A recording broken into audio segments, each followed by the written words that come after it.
అమ్మాయి ఏదైతే అతను అమ్మాయిని ఇబ్బంది పెడుతున్నాడో అప్పుడే అధినాయకుడికో జనవాణికో లేకపోతే ప్రజా దర్బార్కో ఒక కంప్లైంట్ ఇచ్చి ఉండాల్సింది. ఎమ్మెల్యే నన్ను ఇలా టార్చర్ పెడుతున్నాడు, నన్ను రమ్మంటున్నాడు అని. 10 సార్లు వెళ్ళి 100 సార్లు వెళ్ళి ప్రెగ్నెన్సీ తెచ్చుకొని కనీసం ప్రెగ్నెన్సీ తీపిచ్చుకోకుండా ఆ ప్రెగ్నెంట్ తో పోరాటం చేస్తుంటే బాగుండేది.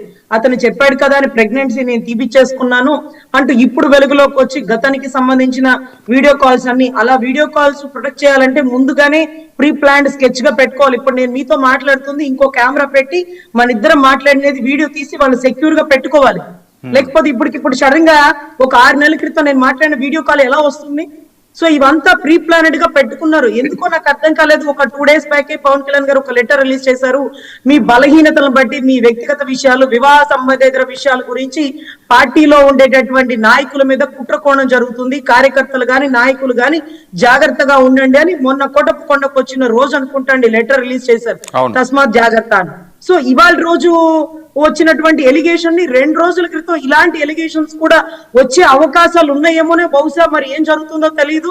ఆయన లెటర్ అయితే రిలీజ్ చేశారు. ఇవాళ జరిగిన ఎలిగేషన్ ఆ అమ్మాయి ఓపెన్ గా అతను అలాంటి వాడు ఇలాంటి వాడు అంటే ఇవ్వమనండి, కంప్లైంట్ ఏముంది దాంట్లో, తప్పు ఇవ్వమనండి, ఎంక్వైరీ చేస్తారు. నిజంగా అతను తప్పు చేస్తే పనిష్మెంట్ అనుభవిస్తాడు. అఫ్ కోర్స్ ఎమ్మెల్యే అవ్వచ్చు, అఫ్ కోర్స్ ఇంకొక పార్టీ అవ్వచ్చు, what ever it may be.